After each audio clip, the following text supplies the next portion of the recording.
dia da política começando, tudo tranquilo, Ari Mesquita? Tudo. 12 por 8? Tudo 12 por 8. Agora, não sei se o convidado tá 12 por 8. Vamos botar A gente vai ver se a pressão dele já baixou. Testado ele tá. É mesmo? Tá com uma paciência muito boa. É não, mesmo? Milani? Com certeza. Paciência muito boa. Estamos aqui com o secretário de Cultura de Lauro de Freitas, André Pereira. Muito obrigado. Meu amigo, muito obrigado por aceitar o convite de vir aqui bater um papo com a gente. A gente quer ouvir um pouquinho Seja de você. bem-vindo 12 por 8. novamente, Muito né? bem-vindo 12 por 8. novamente. 12 por 8, tá tranquilo? 12 por 8, tá Tranquilo. Tá, a meditação tá em dia. Mas vamos falar um pouquinho sobre política de cultura. Eu quero falar um pouquinho também de sua vida, você em Lauro de Freitas. A gente precisa falar de política. Depois a gente vai falar das tretas, porque Tem que ser, né? nem só de política vive homem. A gente quer saber um pouquinho das confusões. Como quer saber? E você também, você tem outra também que eu vou resgatar. Eu vou reacender aqui uma aqui que você olhou uma matéria no Farol da Bahia. Eu quero saber do negócio que você falou. Os bate-rebate, né? Rapaz, eu vi, rapaz, que André tá esse, eu também tá retado mesmo. Mas vamos lá. Eu queria saber de você e falar com você, André Pereira, em Lauro de Freitas. Como é que você chegou nessa cidade? Né? Porque as pessoas às vezes falam que eu sou forasteiro nessa cidade e devem falar muito pra você também. Como é que é esse negócio aí? Você veio de São Paulo pra cá, pra cidade, agrega na cidade, tinha uma empresa na cidade. Eu queria entender um pouquinho como é que André chegou aqui para esse processo na cidade de Lauro de Freitas. Primeiro dizer, eu sou filho de baianos, né? Meu pai é de Alagoinhas, minha mãe é de Águas Claras, aqui em Salvador. E eu sou filho de empresários, né? Meu pai é empresário em São Paulo, minha mãe foi empresária, minha mãe já não está aqui entre nós nesse plano. E a gente abriu uma filial de uma empresa aqui para atender, na época era Baby Brink e Acalanto. Sim. Né? A gente tem uma gráfica, a gente veio, eu trouxe uma empresa, uma filial da nossa empresa para cá, porque né, a gente já trabalhava para eles lá. Fazer as embalagens? Em São Paulo, isso. Os adesivos. E aí eu vim para cá, montei uma filial para atender eles. Aí foi até uma época que eles fizeram a fusão, que eram duas empresas, depois fundiu essa empresa e eu trouxe a empresa para cá e fiquei aqui, minha filha nasceu aqui e tudo mais. Isso aí foi qual ano? Isso foi 2009 para 2010. É, 2009. 2009, e aí a gente vai vivendo, e o fato de eu trabalhar com gráfica me aproximou da política local. Foi quando eu conheci, dentre outras figuras, conheci Florisvaldo Jesus da Cruz, mais conhecido como Flor. Meu parceiro, meu irmão que Deus me deu aí. Na primeira eleição, ele bateu na porta da minha empresa lá, todo empoeirado, coitado. Falou, rapaz, eu precisava de uma ajuda, você pode me ajudar? Eu nunca tinha visto ele na vida, olhei pra cara dele assim. Corajoso, o cara de pau mesmo, rapaz. Sério, do nada, assim, chegou lá e pediu. Aí eu fui procurar saber quem ele era e tal. Eu falei, não, vou lhe ajudar. Vou lhe ajudar. Aí fiz o material de campanha dele, não sei como foi, nem quanto foi. E ele teve 455 votos. Nesse tempo, né, foi 2016, eu fiquei sabendo que foi 2016? Foi. Minha mãe estava num episódio de um tratamento de câncer em São Paulo.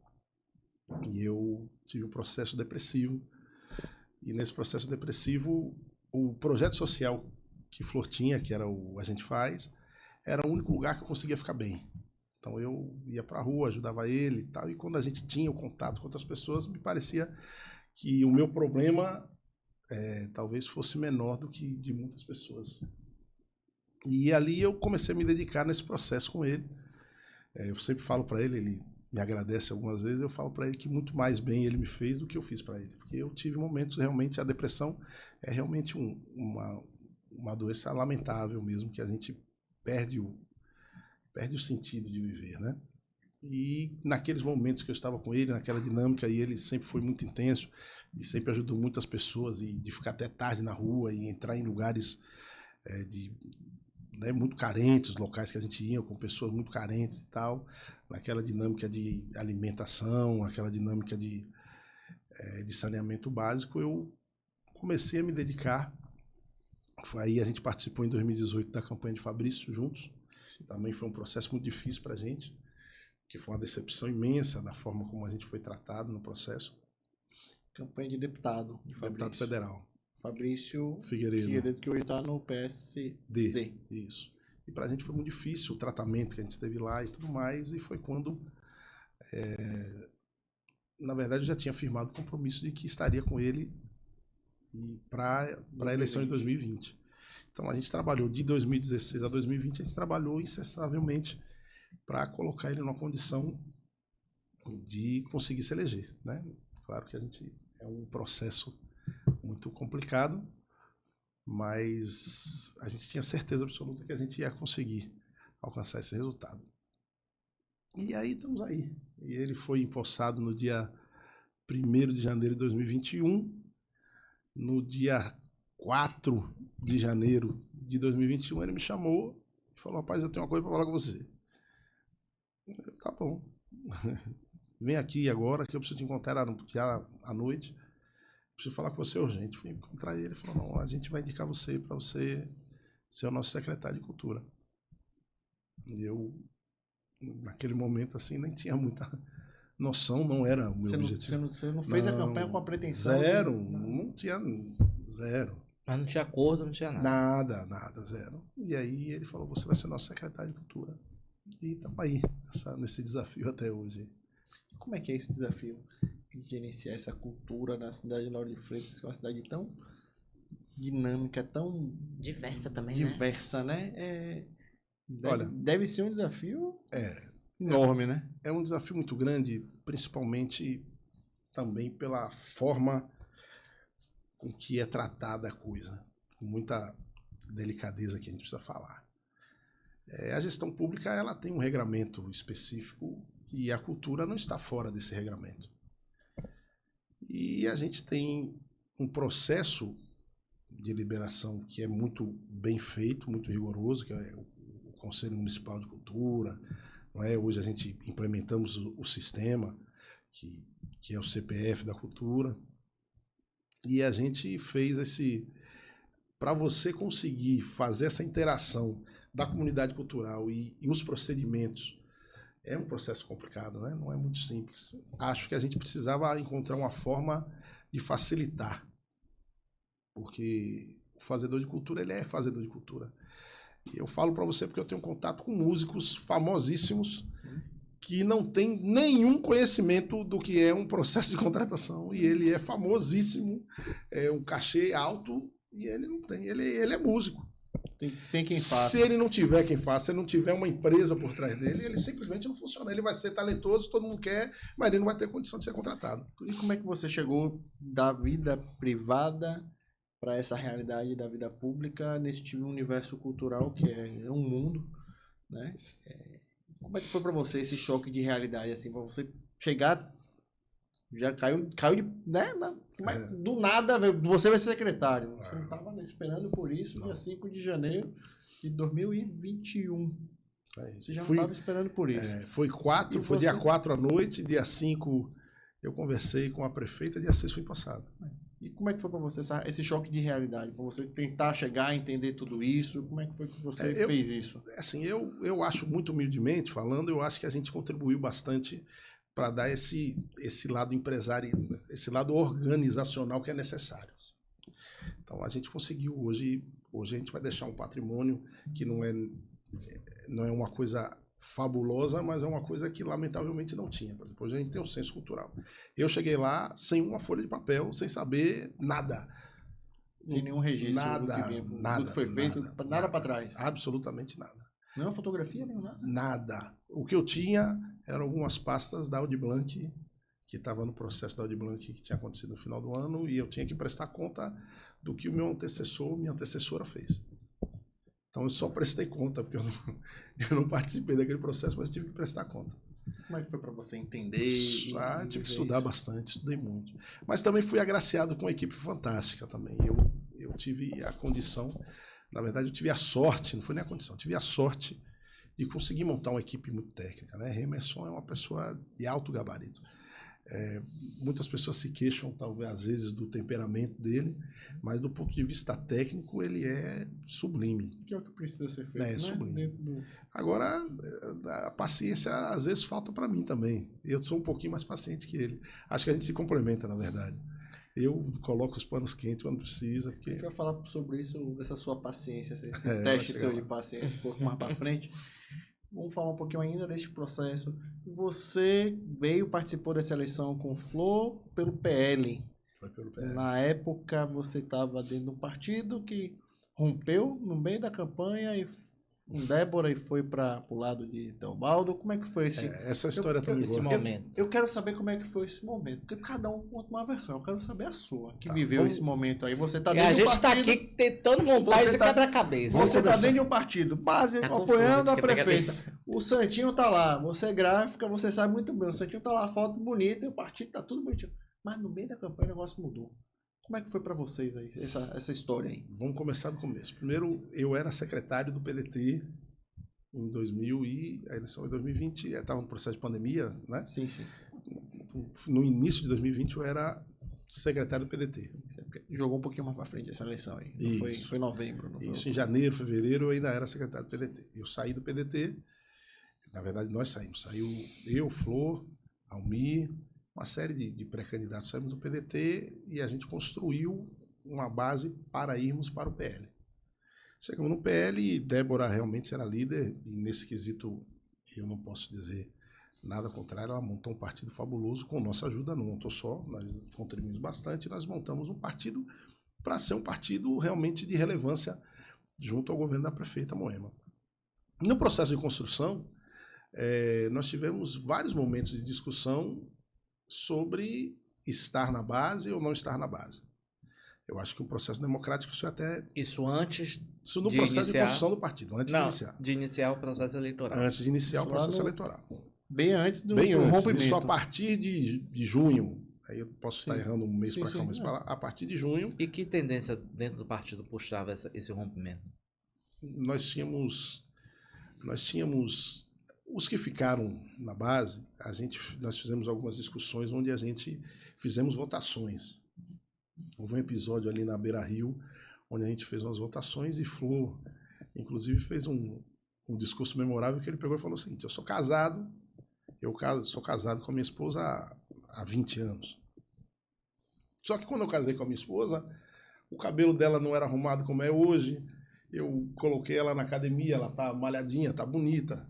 Na verdade, comprei umas roupinhas para ela melhor, porque ela não tinha, a gente não tinha casa, a gente tem, um ar-condicionado para dormir e tudo mais. Aí agora, depois que eu fiz todo esse investimento aí, arrumei o dente, que o dente não era muito bem, colocou um aparelho no dente para ficar alinhadinho, não sei o quê. Aí agora, chega um malhadinho, metido a bonitão, vai lá, pega minha esposa, leva embora, come isso. Eu não queria que isso acontecesse comigo. Ele retratou nessa história que ele fez, todo mundo deu risada lá na hora do malhadinho, ele Mas é. retratou que, no caso, Moema era o marido, no caso, que pegou a esposa, ajeitou tudo certinho e Teobaldo ia chegar... Era o malhadinho. Era o malhadinho em cima da hora, ia levar. Ele falou, não concordo. Aí isso, para mim, não tem como a gente acontecer. Mas tinham, né, algumas pessoas, principalmente as mais ligadas... Naquele momento o partido rompeu todo ou foi parte Não, dele? Como é que e foi? nós, aí veja, o processo lá foi democrático. Nós botamos em votação e vencemos para estar na base de Moema. O partido ficou na base, mas alguns candidatos romperam. Não, porque Não. foi depois, né? Isso Foi foi ao depois. longo da eleição. Aí nós fizemos o ato Sim. ali Na convenção vocês na foram... convenção, Pronto. fizemos o Mas a ato. presidente era a Débora naquela época, não era? Era Leide. Aí, O A presidente irmã era dela. irmã, Ah, é era verdade. Leide. O presidente era Leide. Aí nós fizemos o ato. Fizemos o ato lá no Clube Pitanga. No Clube Pitanga, no dia da convenção, nós estávamos no carro, eu e Flor, aguardando uma conversa que ela teria com José Carlos Araújo para definir aonde íamos ficar. Essa conversa, a única informação que a gente tinha é que essa conversa era com José Carlos Araújo. Não faça nada, não fale nada, vamos aguardar. A gente ficou rodando a Estrada do Coco por mais de 1 hora, aguardando para a gente chegar Na convenção. na convenção, porque a gente não tinha informação. Quando a gente chegou na convenção, aí recebemos uma ligação e falou, não, tá tudo certo, vai ser Moema. Porque a gente é de grupo, viu? Sim, sim. Se nós fôssemos derrotados democraticamente, da forma que tinha que ser, a gente ia ter que pagar nosso preço e ia ter que... E até o final. Mas nós vencemos. Mas ainda assim, quando a gente chegou, houve um movimento. Aí eu posso dizer quem foi, era Negulinho, candidato Negulinho e outros lá, não vou ficar citando muito nome aqui, mas tinha uma panelinha lá que fez, não, vamos botar em votação de novo na convenção. Aí, nesse momento, aí o presidente Jones, presidente do PT, já estava lá, já tinham chegado algumas coisas, então, assim, extremamente delicado você fazer. Imagina você fazer uma votação no meio da convenção. Fizemos a votação na convenção, vencemos de novo. Então, para a gente, estava superado. Mas a gente percebia, naquela época, até com menos experiência política do que a gente tem hoje, mas hoje, depois de passado, a gente tem como dizer, a gente percebia que existia forças ocultas ou pessoas que não tinham coragem de tomar a decisão, porque tem decisão que a gente tem que ter coragem. Nem sempre a gente acerta. Sim. Mas a transparência e a coragem na decisão tem que ter. E ali tinha alguém que não tinha coragem de botar a cara, que não quero ir com o Moema, por qualquer motivo que seja, e fazia o motim por trás para que o barco desequilibrasse. Mas ficou tudo certo e a gente fechou com o Moema e tem um discurso, inclusive, está gravado aí, não sei se vocês quiserem, um dia até posso ceder para vocês, tem um discurso que ela fala, que a gente briga, aí Débora pegou, a gente briga, a gente tem discussões, mas a gente escolhe, a gente sabe que o melhor para Lauro de Freitas é Moema, e ali a gente fechou e selamos a nossa participação. Esse vídeo é até emblemático, eu já vi alguns vídeos rodando. Na chapa de Moema. Estava lá presente Rosalvo, que tinha recém... Ele seria o vice, né? Seria o vice, mas ali ele já sabia que não seria mais vice. Então ainda estava um pouco magoado no processo. O PL apoiou ele ou o Vidigal para ser vice? Isso a gente não participou, porque foi a vereadora, foi voto de vereador lá, não foi ela, na verdade... foi presidente do partido? Foi, mas ela era a mesma coisa, né? Então ela estava cumprindo os dois... Compreendi. Então ela não envolveu a gente nesse processo. E aí estavam presentes lá, na mesa estava Bitinho, estava José Carlos Araújo, Moema, Vidigal, o vice-presidente era Negulinho. E aí tem um discurso de Moema mais épico ainda, que eu não sei se todo mundo tem, eu tenho, onde ela pega e fala assim, quero saudar aqui a presidente, Leide, não sei quem, e quero saudar em especial Negulinho. Saberemos reconhecer o carinho que nos foi dado. Mas eu não sei porquê, quando ela falou aquilo, eu senti que o reconhecimento era invertido. Tinha uma ironia. Tinha uma ironia. Mas assim, foi fantástico, porque Moema é uma pessoa... Que foi ele que tinha proposto a votação ali naquele momento. Exatamente. Mas era dele mesmo ou ele estava inflamado por outra coisa? Estava inflamado, ele era na verdade, tem muita gente que não tem coragem de tomar a posição e incita outras pessoas para ficar de bonzinho na história. Então ali foi o que aconteceu. O resultado da eleição deu, vocês elegeram... Não, calma que aí nessa história tem uma parte importante. Aí no meio do processo, já no final da campanha, já no final do processo eleitoral, eu vou dormir mais cedo, porque a gente tinha virado noite numa atividade nossa, eu fui dormir mais cedo e aí eu durmo muito pouco. Então eu fui dormir umas 7 horas, 2 horas da manhã eu acordei, 1 da manhã. Quando eu acordo 1 da manhã eu vejo uma fotografia azulada dentro de um espaço com as luzes azuis. Ninguém me disse nada, mas a foto me disse tudo. Falei, rapaz, tem alguma coisa aqui que não está certo. Isso no WhatsApp? Isso no WhatsApp. Colocaram nos grupos do WhatsApp com uma foto azul, uma reunião emblemática, todo mundo... Foi, inclusive, aconteceu em Vida Nova essa reunião. Do partido? Do partido não, de Débora. Só que nessa reunião de Débora tinham alguns candidatos a vereador nessa reunião. Do PL? Do PL. Ela levou uma turma com ela, então? Isso, com a luz azul. Sim. Uma luz neon azul. Bolas azuis? Não, uma luz azul neon mesmo, aquela tipo parecendo festa. Tipo aquela ali na parede, exatamente. E aí você olhou para ver se tinha um ponto rosa lá? Nada! Não. Aí eu falei, não, tem alguma coisa errada. Aí no outro dia a gente teve a notícia que foi... Na verdade eu liguei, eu era muito próximo do marido dela na época, eu liguei para ele não sei... Não é mais não? Não. Desaproximou. Lamentavelmente. É um bocado de bobagem dele, mas da minha parte não tinha impedimento, não. Eu não misturo as coisas. Aí ele, Por isso que eu perguntei. aí ele não me atendeu uma vez, duas, três. Aí um amigo nosso, que fazia parte da campanha dela, uma pessoa que eu tenho um carinho imenso, eu não vou citar o nome aqui, liguei pra ele e falei, e aí, velho, o que tá acontecendo? Ele falou, já foi. Cadê vocês? Eu falei, não tem vocês. A gente assinou um documento, pô. Porque na convenção, com essa convenção, você assina. É uma ata. Não né? desconvenciona, você faz né? uma Você não ata e desconvenciona, assina. Não, né? mas a gente não vai fazer isso. Não tem a mínima condição de a gente fazer isso. Se a gente tiver de perder, nós vamos perder. Depois de perder, a gente vê, mas nós vamos por aqui mesmo. E a partir daí, nós sofremos ataques diretos. Apoiadores nossos receberam propostas. Foi um negócio horrível. Proposta financeira? Financeira, foi. Para não deixar a gente vencer a eleição e tudo mais. Porque assim, a gente fez um trabalho tão consolidado, tão seguro, que eu tinha certeza absoluta que dentro daquele ambiente ali nós venceríamos a eleição. Nada supera o trabalho. Então eu tinha certeza absoluta que a gente venceria. Não sabia muito bem. Até a posição a gente arriscou na época e acertamos. Então eu não ia fazer uma coisa dessa porque diz muito sobre nós e sobre o futuro, né? A gente ia ficar com a peste de traidor o resto da vida para quê? Começando a vida política. E aí chegamos. Aí teve uma reunião onde a gente levou os candidatos que não concordaram com essa posição. Porque essa posição foi tomada unilateralmente, não ligou para ninguém, não combinou com ninguém, não fez uma reunião partidária, nada. Eles decidiram, pegaram ali quem precisava mais. Mas foi a vereadora ou foi o partido? Foi a vereadora que tomou a decisão. Algumas pessoas que eram mais fragilizadas. Teve gente que participou da reunião sem saber o que era. Fragilizada, você quer dizer em que sentido? Fragilizado financeiramente, de estrutura, sem condição de fazer campanha, então muito dependente dela ajudar, né, naquele ticket de combustível e tudo mais. E naquele processo ali, tinha gente que não tinha muito o que fazer. Estou no barco mesmo, que diferença? Tinha gente que não tinha nem entendia do que é a conjuntura política.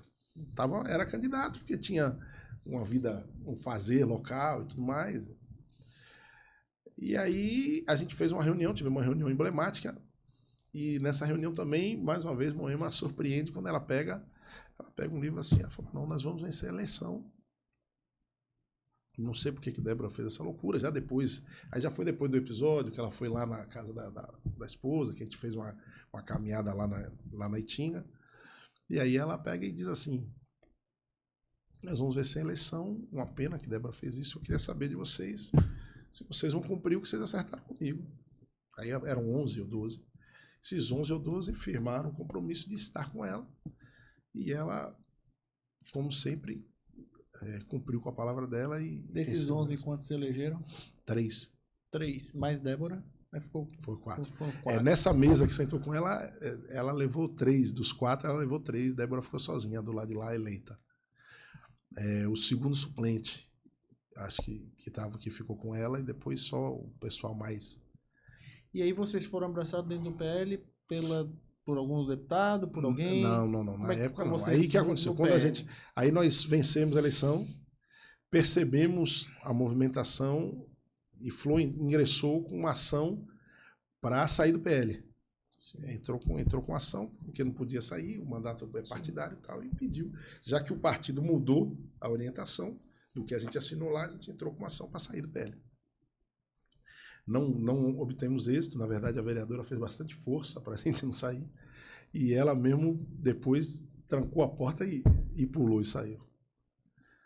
E nós ficamos no partido, aí foi quando a gente acomodou as coisas e acertamos lá com Kátia e com o Jonga, e conseguimos nos acomodar no partido. Aí o partido mesmo com o Bolsonaro indo para o partido? Não, o Bolsonaro entrou depois. Não, é isso, entrou depois, mas vocês poderiam ter saído nessa janela, ou não? Não, o partido não deixou a gente sair.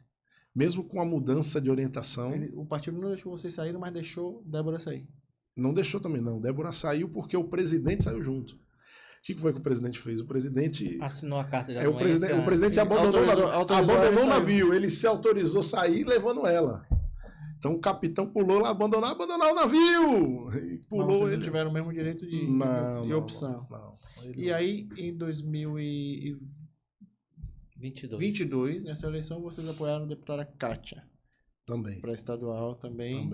desse processo e Aí continuou. Flor foi candidato a deputado federal. Isso, e o partido continuou na base da Tranquilo, prefeita recebemos Moema. autorização. Na verdade, a gente já tinha recebido autorização jurídica, porque quando a gente não tem a permissão de sair do partido, nós recebemos uma autorização do partido de se manifestar politicamente da forma que quisesse. Então, a justificativa para a gente não sair é de que a gente tinha liberdade. Não, vocês não podem sair porque vocês têm liberdade de fazer o que quiserem lá. Nós estamos garantindo a liberdade. Aí vocês possuem essa garantia até o final do mandato. Tranquilo, Mas tranquilo. agora existe uma janela, né, que esses deputados podem migrar, porque abriu a janela que pode estar aberto para qualquer... Ou não, pode ficar também, mas... Mas eu vou lembrar aqui de um fato. Estou aqui com o Farol da Bahia aberto. Um grande abraço para a Lei Rodan, grande amiga. Você falou, abre aspas, aqui ele mija agachado. Diz secretário de Cultura de Lauro de Freitas após declaração de Leandro de Jesus. Por que você falou isso do deputado estadual Leandro de Jesus, rapaz? Falei porque é verdade. Mas, o que foi? Porque ele, na verdade, foi chamado para cuidar do partido do PL Lauro de Freitas. Ele procurou vocês? Procurou Não, quem era? não, zero. Ele chegou aqui, na verdade, nem sei se chegou aqui. Na verdade, eu vi uma entrevista que ele deu, acho que para vocês, não sei onde. Acho que foi. Pra mim. Foi. Deu entrevista aqui no Liga da Política, falando um monte de coisa, que a gente estava convidado a sair, não sei o quê. Fiquei até aí, fiquei tranquilo. Não dei resposta nenhuma, porque não me dizia nada. Mas aí, teve uma rádio, um podcast que me ligou. Foi Farol da Bahia. Farol da Bahia me ligou, eu atendi o telefone, falei, alô, quem tá falando? Falei, não, o que você acha do que o deputado Leandro de Jesus disse que vocês estavam convidados a sair do partido e não sei o quê. Sem motivo, sem conversar, sem um documento formal, sem nada. E aí eu tive que dizer para ele a verdade, que aqui ele mija agachado, ele é um desconhecido aqui na cidade. Se eu pegar ele aí e soltar ele na rua, ele ninguém conhece. Ele não sabe onde é a Baixinha, ele não sabe onde é a PEC, ele não sabe... Então, vocês vereadores de mandato, vocês secretários de mandato pelo partido, com o partido, levando o partido, vocês não foram procurados em momento algum. Em momento algum.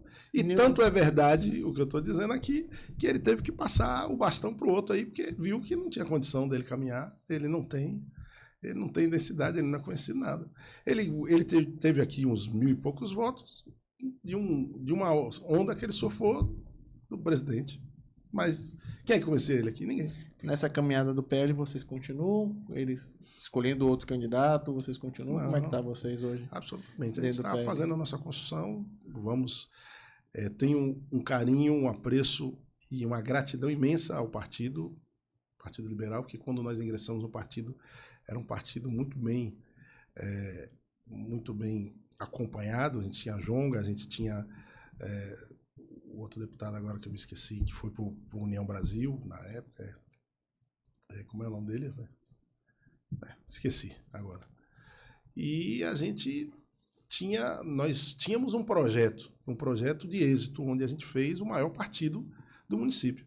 O PL, na eleição de 2020, foi o maior partido do município. Não, e até se tirar o recorte de hoje, eles compartilham que tem três vereadores e quantos secretários vocês são?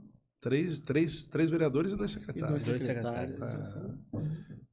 Então, o PT tá maior. Qual é o outro? Agora. o PT tem 4, Só perde porque migrou. Para o PT. Dentro da estrutura da tem prefeita 4 Moema hoje. O PT tem 4 vereadores, porque teve uma transferência de um vereador. Mas nós elegemos 4. Na verdade, de tamanho aí, só o PP.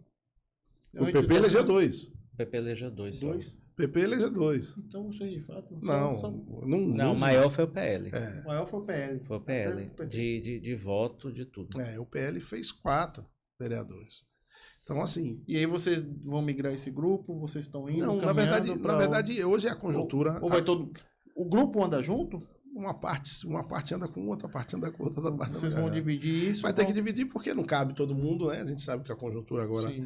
todo mundo tem que se arranjar para conseguir um espaço para ter condição de reeleição. Mas você e o vereador Flor estão indo para Nós estamos indo para o Avante. o Avante, vocês estão Setentou. conversando. Nós Estão vamos conversando lá com o Virada dos Carleto. 70.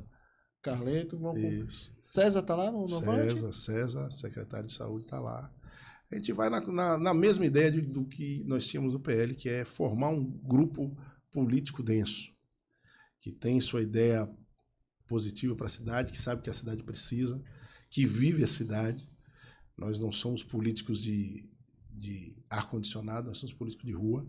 Então a gente sabe o que o povo precisa, a gente sabe que a gente precisa, sabe onde a gente precisa melhorar. A gente tem essa ligação com o nosso povo. E estamos falando aí de Flor e César, por exemplo, e o vereador Aúda. Eu não sei se o vereador Aúda posso falar por ela, mas posso falar por César e por Flor. Flor é nascido ali no Capiarara. No Capiarara, no Ciamar. E César é da Itinga. Então nós estamos falando de pessoas que conhecem a cidade profundamente, em regiões distintas. Flor vive em Vida Nova já também há mais de 20 anos. Então a gente sabe o que o nosso povo precisa, a gente está garantindo melhorias e vamos para dentro do nosso povo aí para fazer mais. André. Pode. Cansou não? Agora passa a bola aqui um pouquinho. Eu não. Tô aqui ligeiro, amigo. Porque André, eu quero saber, você... eu não perguntei. Calma. Eu convidei ele para saber de uma coisa e não perguntei ainda. Você é muito criticado, né? Existe uma crítica pela questão assim, não é daqui, é forasteiro, né? Que tem essa mania do ser forasteiro. Eu também sou. E talvez, né? Por você não ser uma pessoa de cultura, né? Talvez haja algumas, não digo falhas, existem algumas situações em que não permite que você adentre em alguns locais de cultura. Não sei se isso de fato acontece. Mas como é que você lida com essas críticas de política cultural em Lauro de Freitas? Veja que aqui em Lauro de Freitas a gente tem uma pujança de eventos culturais, né? A gente já abre o ano com o dia 15 de janeiro, depois a gente tem o carnaval, nós temos milhões de lavagem de Tinga, Areia Branca, Vida Nova. A gente tem o calendário cultural como um todo, né? Durante o ano. É uma coisa muito extensa. Como é que você lida essas críticas, né, desse calendário de política cultural no município? Primeiro, eu tenho por educação receber a crítica com muita humildade. Eu acho que a gente tem que, toda a crítica que a gente recebe, a gente precisa fazer uma reflexão e ver o que aquilo melhora e o que é pertinente nisso, né? Então, eu sei que para o fazedor de cultura é um ambiente muito, muito difícil nesse país, sobretudo a fase que nós passamos. A gente precisa colocar em ponderação algumas questões que a gente também tem, né, a humildade de compreender que quem tem a necessidade sofre. E a nossa posição é de acalentar essas dores, e quando a gente não consegue acalentar essas dores suficientemente, a gente sofre os reflexos disso. Mas vale lembrar que a gente pegou a secretaria com 1 ano e meio de pandemia, nós passamos 1 ano e 6 meses impossibilitados de fazer, então de 4 anos nós estamos falando aí de 30% da gestão, né? 30 e poucos % da gestão, que você não tem a condição de fazer o fomento dessa cultura.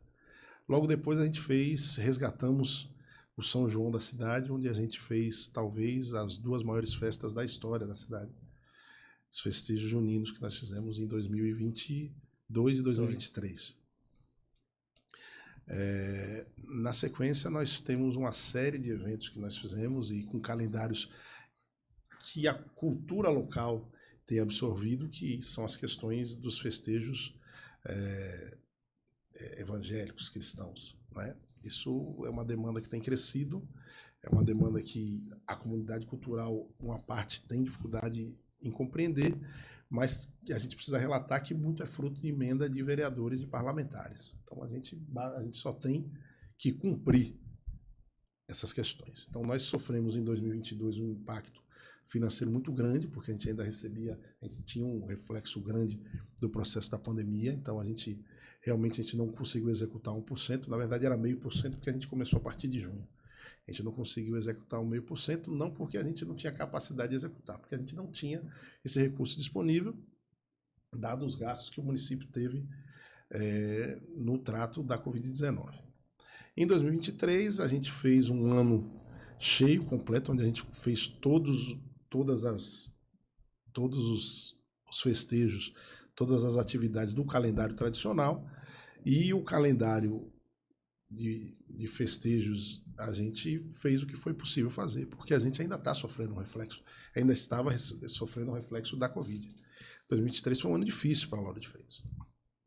E aí, nós, na condição de gestores, nós não podemos ficar aqui botando desculpa, nem dizendo que é culpa de A, de B ou de C. Nós fazemos parte de uma gestão que a gente precisa fazer parte das soluções da gestão. Qual o orçamento anual que a Secretaria de Cultura tem? O orçamento atualmente? previsto ano passado era de 10 milhões. Só que quando você coloca esses 10 milhões, que você tem que fazer o financiamento do Carnaval, você tem que fazer o financiamento do São João, você tem que fazer o financiamento da Festa do Padroeiro, você tem que fazer o financiamento do Dia do Evangélico, você tem que fazer o financiamento da Grande Festa de Portão, que a gente tem que fazer o financiamento da lavagem do Caranguejo, esqueça. Não é nada. A prefeita sempre coloca, ainda além do Fundo de Cultura, ela tem que colocar para você fazer os festejos. Para você falar 10 milhões, parece que 10 milhões é infinito. Mas qualquer festa dessa, com 2 ou 3 dias que você faz, aí você gasta R$1,5 milhão de reais.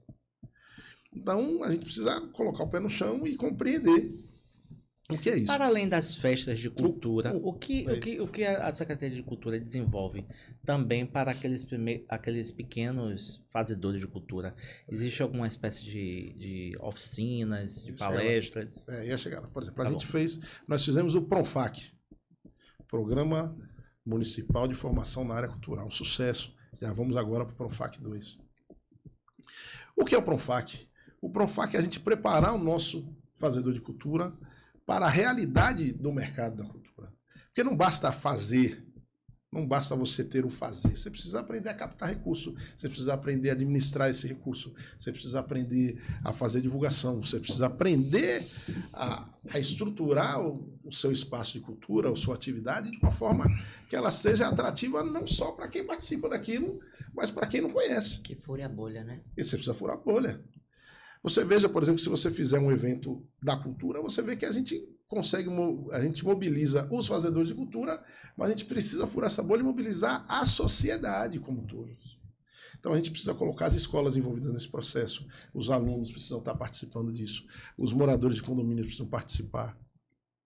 Esse é um trabalho que a gente precisa fazer incessante. Porque a gente não quer um fazedor de cultura que queira só receber o cachê da atividade que ele está fazendo. A gente quer um fazedor de cultura que tenha uma produção que coloque ele no patamar de destaque. E a gente tem muito talento aqui. A gente tem saltadores de pitanga, que é fantástico, para quem conhece. Eu não vou ficar falando aqui, porque eu posso esquecer alguém. A gente tem já o Grupo Afro-Mancoma, que talvez seja o que mais tenha estrutura dentro do município. Mas nós temos vários outros grupos que a gente precisa fazer com que ele seja rentável, para que ele possa ser sustentável ao longo do ano. A gente não quer fazedor de cultura com a caneca na mão pedindo toda hora R$1.000, faz um cachê, me coloca nesse aqui, me coloca naquele. A gente quer a agenda completa. E para a gente conseguir fazer isso, a gente precisa formar esse fazedor. A gente precisa convencê-los e colocar na cabeça deles que dentro daquele fazer cultural, ele precisa encontrar uma pessoa ali, talvez um mais jovem, porque a gente sabe que a gente tem fazeres culturais que são tradicionais, de pessoas que não tiveram acesso à educação e tudo mais, mas a gente precisa encontrar uma pessoa ali dentro daquele ambiente que ele saiba fazer uma publicação no Instagram, que ele saiba fazer uma publicação no Facebook, que ele saiba participar de um edital, que ele saiba captar esse recurso do governo do estado, do governo federal, de empresas privadas. Então isso é uma política que a gente está fazendo uma força imensa para conseguir levar esses fazedores. Nem todo mundo tem a mesma facilidade de absorver isso, mas a gente vai continuar trabalhando incessantemente. O PRONFAC 2 está vindo aí com toda essa força. A gente recebeu aí recurso federal da Aldir Blanc e da Paulo Gustavo, e a gente viu a dificuldade imensa que nós tivemos, porque é um recurso federal que a gente tem que prestar conta desse recurso, para quem foi distribuído, de que forma foi. E vou te dizer uma coisa, a Lei Aldir Blanc foi quando eu entrei em 2021. Ainda tem fazedor de cultura que não prestou conta. Vai vir Aldir Blanc de novo, ele não pode receber o recurso. Por que não prestou conta? Porque não prestou conta. Editais, por exemplo... E a pressão? Imensa. Aí você veja, a gente quer fazer edital, que é a melhor forma da gente democratizar o recurso, vamos fazer editais. Aí eu sento com a nossa equipe lá e falo, beleza, ainda vamos fazer editais. E se não prestar conta aqui, nós vamos inviabilizar o fazer cultural desse rapaz. Exato.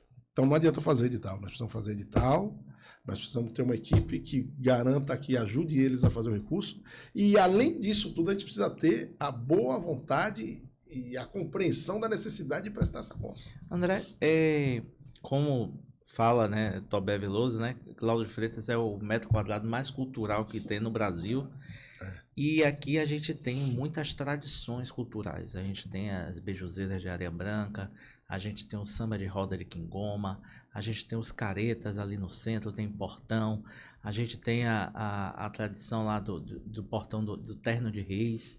O que a Secretaria de Cultura tem feito para manter essas tradições vivas? Porque não basta tão somente a população, as pessoas que fazem cultura, ou que estão ligadas a esses movimentos, estarem cultivando, mas sim a Secretaria de Cultura, como é que ela tem apoiado essas pessoas para que essas tradições na cidade se mantenham vivas, né? Porque daqui a algum tempo, se não tiver nenhum tipo de apoio cultural, essas tradições vão ficar só no livro de histórias e talvez nem no livro de histórias, porque se você procurar fotos de antigamente, você já não tem, né?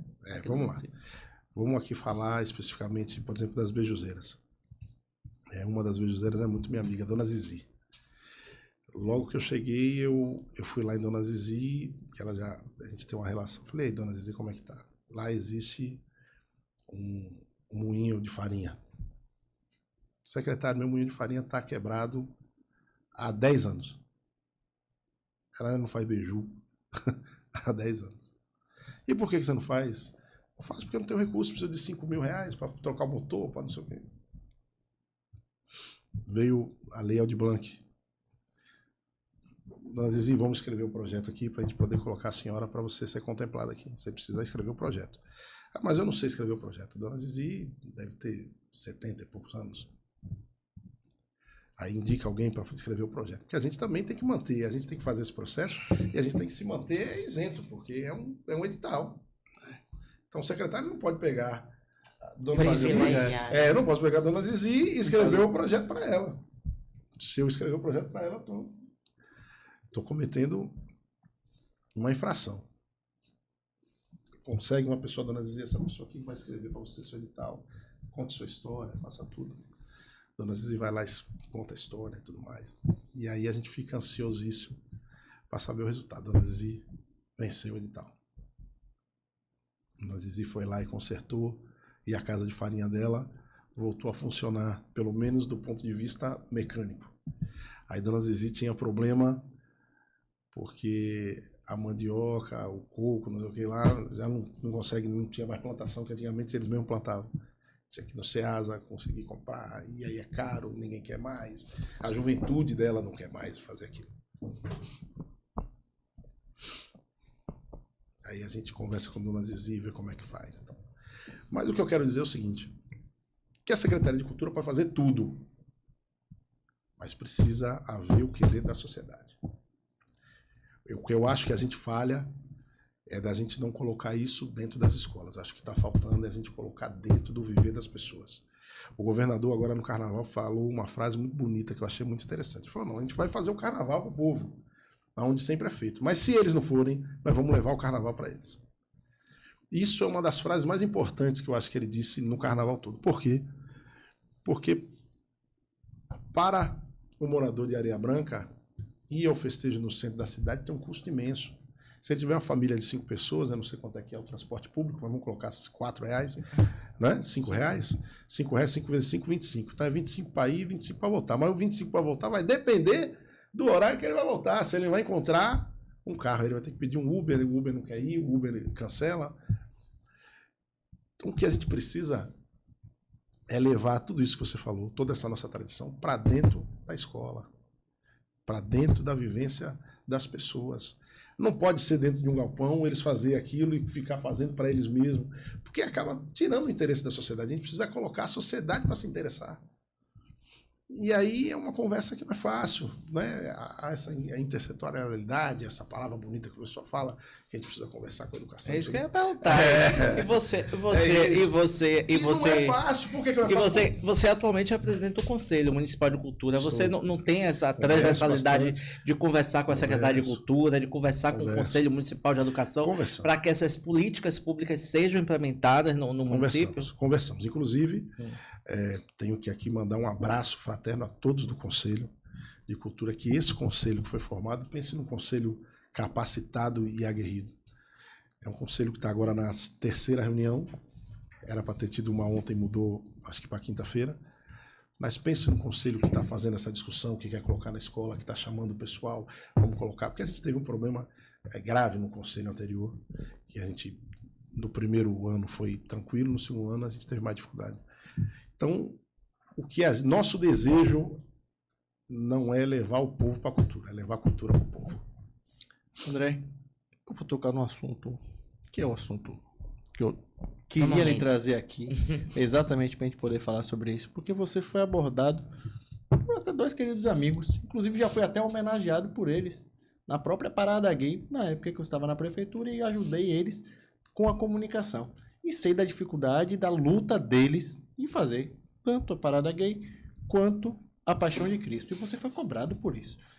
Só que a forma como você foi cobrada foi uma coisa legal. E falando até por essa transversalidade, a gente está falando de colegas de trabalho. Vocês trabalham no mesmo ambiente. Eu queria entender como é que você encarou isso e como é que você está vendo isso para a sua vida. Porque assim, eu no seu lugar, eu estaria numa situação...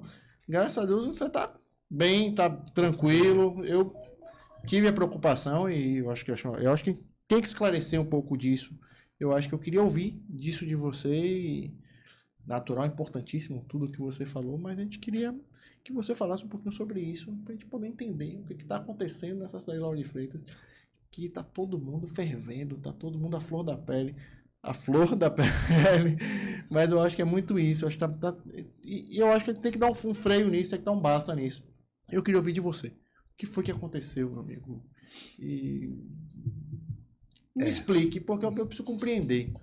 É isso. E quem está do lado de lá também, eu acho que precisa também de uma explicação do secretário. Primeiro, isso me lembra um ditado que minha mãe me dizia muito quando era pequeno. Em casa que falta pão, todo mundo briga e ninguém tem razão. Mas a gente precisa fazer o registro que nenhum tipo de violência ele é aceitável. E é justamente o que nosso grupo político luta contra. Não é? A gente não é da nossa característica a gente fazer intervenções violentas. Eu acho que a discussão de ideias, a discussão de valores é o que é salutar para a democracia. Mas, tratando especificamente do assunto, primeiro que se tem uma coisa que eu não sou, é inacessível. Então, não houve nenhum tipo de tratativa antes para que se culminasse naquele episódio. Cabe só lamentar, acho que cabe só acho que todo mundo, ninguém aprova um comportamento desse, é um comportamento realmente muito reprovável. Acho que mais reprovável ainda foram os desdobramentos depois, houve um vídeo, não é? Um vídeo calunioso e tudo mais, onde a minha filha, por exemplo, teve acesso. Aí tive que sentar, eu tenho uma filha de 11 anos, sentei com ela, não, papai, não liga pra isso não, eu expliquei pra ela. Aquele vídeo foi gravado no seu celular? Não, o vídeo foi, mas teve um vídeo depois.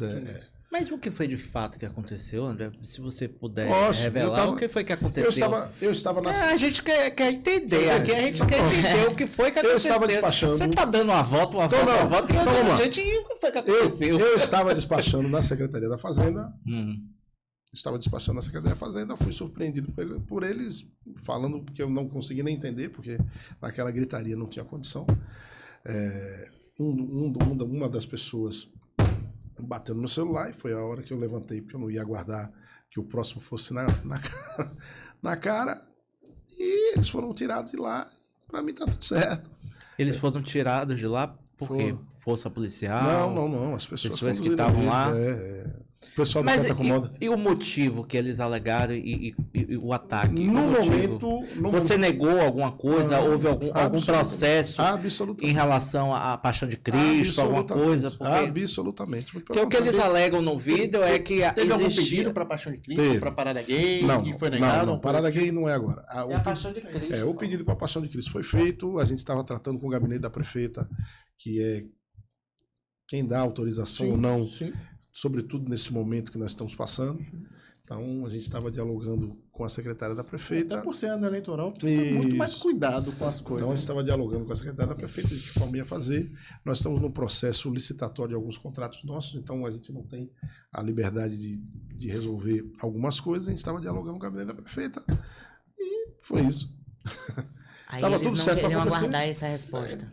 Porque a impressão eu não que- posso afirmar isso. A Talvez. impressão que dá no vídeo, André, é que parecia que você não dava respostas, né? Que é bem enfático disso. Você tem que tratar as pessoas da terra melhor. Até questionou do seu trato, né? Não estou aqui defendendo ninguém, não Eu quero sei, defender, só você quero está transcrevendo a frase. entender como foi essa situação. Eu sei que você aparece gravando, porque é você que está sentado, você já está gravando. Não sei se você se Não, anteveio não. a essa situação. Aí, o barraco vai acontecer, eu estou aqui, vou gravar para me resguardar. Não sei se foi esse o seu pensamento. Acredito que sim, porque você não é uma pessoa, Com certeza. né? Você é uma Claro. pessoa inteligente e você é da área de comunicação, então você entende como são as coisas.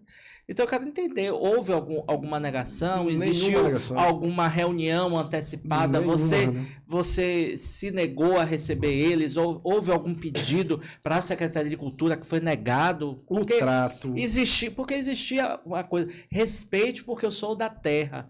Você não é da terra, você como é? Eu, Forasteiro? Forasteiro. Não, forasteiro sou eu. Ah, você? Ah, sim. Você é forasteiro, não sei o quê. Eu vou falar com a prefeita para ver essa situação. Então, houveram palavras desse nível. Então, parecia que o clima não estava bem amistoso, não estava bem a minha Amigável. parte, tranquilo. Era um clima mais amistoso, de como se já houvesse um problema no passado e que houve uma negação de novo. Parecia que pode ter acontecido alguma coisa ano passado, que esse ano tá acontecendo de novo e que eles supostamente não gostaram da postura. Aconteceu isso, está acontecendo não isso. tive nenhuma reunião com E eles. para além disso, o caso foi levado à prefeita. Qual foi Qual o o desdobramento desdobramento Vamos lá. dessa situação? Deixa eu explicar para você qual é o trâmite para qualquer. Primeiro que a manifestação cultural Paixão de Cristo é um evento calendarizado onde a Secretaria de Cultura tem obrigação de realizar. Está previsto no gasto do 1% que é garantido pelo Fundo de Cultura a realização de 14 eventos, que são os eventos das manifestações tradicionais. Aí eu posso falar aqui, elencar algumas, talvez esqueça de uma ou outra, mas começa no Terno de Reis, Iemanjá, Carnaval, Paixão de Cristo, São João, Emancipação, Festa da Paz, Dia dos Evangélicos, Grande Festa de Portão, Lavagem do Caranguejo, talvez esteja esquecendo uma ou outra, mas falei a maioria delas. Essas são as manifestações tradicionais de Lauro de Freitas, essas são obrigatórias.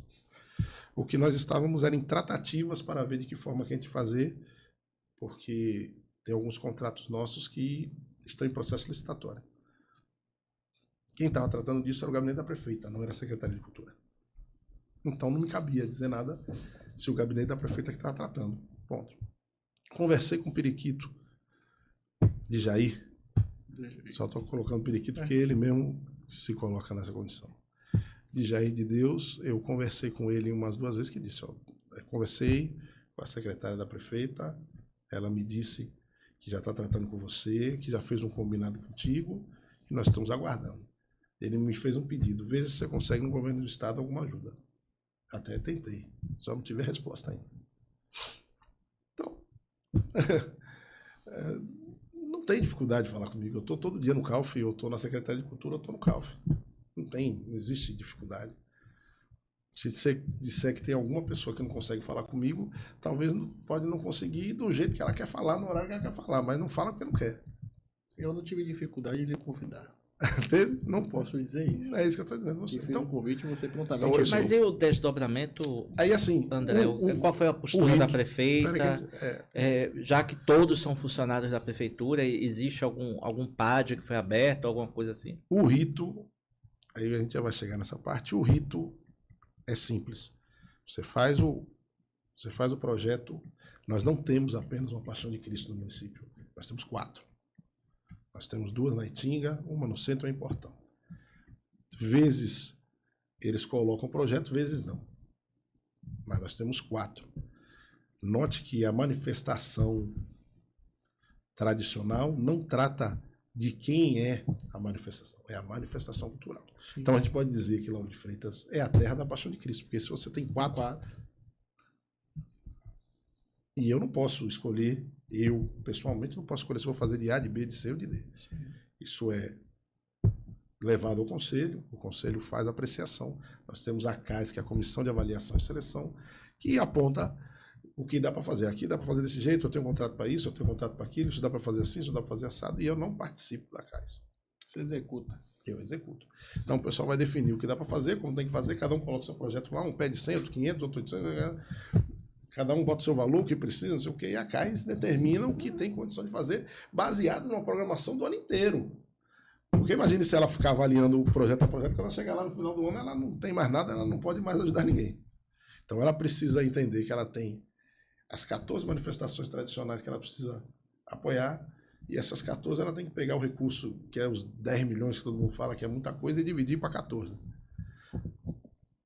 Eu digo a você que é um cobertor bem curto para fazer tudo isso. Porque no meio desse processo você ainda tem, como você disse no começo, lavagem não sei de que, lavagem não sei o que lá, festa não sei de quem, festa não sei o que lá, e vai colocando. Só lavagem caranguejo, ano passado É teve isso. umas 4. Toda hora. Caranguejo assim, você vai comer Aí parada LGBT, hoje começou com uma, hoje tem várias. 50. É isso.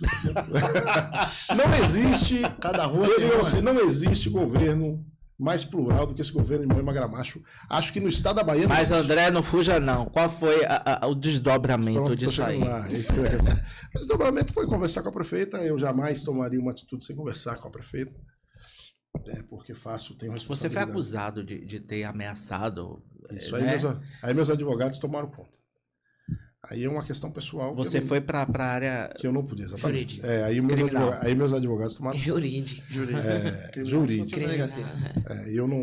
Aí meus advogados tomaram conta, porque aí é uma coisa pessoal que eu não posso Sim. me colocar aí na fragilidade e na condição que a gente está aqui e não sabe o que vai acontecer, nem comigo, nem com ninguém. Não posso ser responsável pelo que vai acontecer pelas pessoas. O que eu posso te dizer é que jamais faria uma ameaça, não é da minha índole, não é do meu temperamento. Jamais desrespeitaria o governo que eu represento, jamais faria uma manifestação violenta dentro da prefeitura que me acolheu e que eu levo o pão para minha casa. Então a gente precisa ter responsabilidade, a gente precisa saber onde é o espaço que a gente ocupa. E eu sei exatamente o espaço que eu ocupo. E eu tenho um respeito imenso, tanto pela instituição que eu represento, quanto pela prefeita que me confiou. E qual foi a o postura cargo. dela? A postura dela foi tratar o assunto administrativamente. E aí eu não posso falar que é ela que está tratando. Entendi. Tive a conversa com ela, relatei os fatos. E dentro dos fatos que eu relatei, expliquei para ela tudo o que aconteceu e deixei com que ela tratasse da forma que ela achasse melhor. Na parte que me cabe pessoal, foi feito o que tinha que ser feito. Andrezão, eu queria lhe agradecer o convite. Eu que Foi agradeço. muito bom você vir aqui esclarecer essas informações. Eu acho que é importante pra gente. Muito obrigado mesmo. Eu que agradeço. mesmo. A casa tá aqui, a porta tá aberta. Sempre pra você, aberta, a hora pra que quando você quiser quiser. Precisando. Falar do projeto. Do mesmo jeito que Inclusive- precisou falar com você. Inclusive, eu fiquei sabendo que no final do mês vai ter um evento das favelas, e agora em abril. Conte aí um pouco desse isso é bom, evento. isso é bom. Mas peraí, favela? Tem na gente aí favela. que não terminar as favelas. Na favela é comigo. Mas tem gente que não terminar as favelas. Que não. história é essa aí? Não, comigo eu não sou desse grupo, não. Meu Conte grupo, aí um pouco desse meu evento. grupo é que Conte valoriza você. a potência da favela. Maravilha. Conte aí sobre esse evento. Primeiro a gente tem que começar, a gente fez uma parceria, a Prefeitura Municipal de Lauro de Freitas fez uma parceria com a CUFA já desde o ano passado, onde a gente fez aquele evento maravilhoso, que foi o Expo Favela, que foi valorizar o fazer da nossa favela, a potência que a gente tem, tanto cultural como empresarial, e dos fazeres que a gente tem. Foi um sucesso, na verdade, a nossa aqui no estado da Bahia foi uma das maiores do Brasil. Nesse sentido, a gente já garantiu a edição desse ano, que vai ser anunciado em breve pelo pessoal da CUFA, e o pessoal da CUFA fez também uma parceria para fazer esse Festival Favela 1. O Festival Favela 1, a CUFA que tem mais pertencimento de dizer, mas o que nós acertamos é que é um grande evento, onde você traz grandes atrações e você pega os programas de formação que a CUFA tem, que é de capacitação profissional, para fazer alimentos, para fazer... Quais são as datas e o local? Já tem? Já tem. Para fazer alimentos e para comercializar e empreender. E esses empreendedores que foram formados vão fazer as suas comercializações dentro desse evento. Então, eles que vão fazer a exploração do espaço. São munícipes ou pessoas Não, que não. vêm Aí é um outro evento lugar? que a CUFA tem Entendi. um fazer... Trouxe o evento para cá, mas ela tem um fazer regional, né? Salvador, Lauro de Freitas e outros municípios. Vem para cá e a gente vai fazer. O combinado é que seja realizado no estádio municipal de Lauro de Freitas, dia 26, 27, 28, se não me engano, com grandes atrações aí. Logo, logo o pessoal vai anunciar. Tenho certeza que vai ser um sucesso. Eu já recebi o card. Já tô esperando você você anunciar. Tá vendo aí? Você gostou? Muito bom. É isso aí. Eu tenho certeza que a bom. gente vai impactar positivamente. Ali é o card das atrações, mas a gente fez não vou falar de exigência, mas a solicitação para que a gente tenha um palco alternativo Local. com atrações locais. Então, a cada troca haverá apresentações de bandas locais e aí a gente vai ainda estabelecer o processo de escolha.